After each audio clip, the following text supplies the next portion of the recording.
रुपाली चाकणकर यांनी खरातला 177 वेळा फोन केला. 177 वेळा खरातचं आणि रुपाली चाकणकर यांचं बोलणं झालंय. हे मी म्हणत नाहीये, हे आरोप सामाजिक कार्यकर्त्या अंजली दमानिया यांनी केले. भोंदू अशोक खरात प्रकरण जसं बाहेर आलंय तसं रुपाली चाकणकर यांचं नाव पुन्हा चर्चेत आलंय.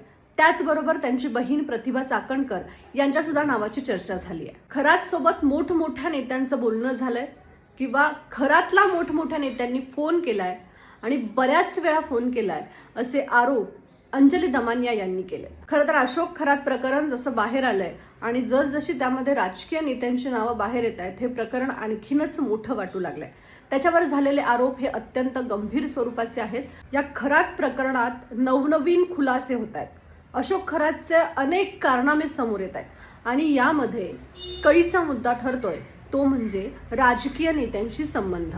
आणि या सगळ्यामुळे खरातला हे सगळं करत असताना कायद्याची भीती का नाही वाटली, त्याला कुठून हिंमत आली की त्याने एवढे सगळे कारनामे अगदी शांतपणे केले. तुम्हाला या संदर्भात काय वाटतंय? कमेंट बॉक्समध्ये नक्की सांगा.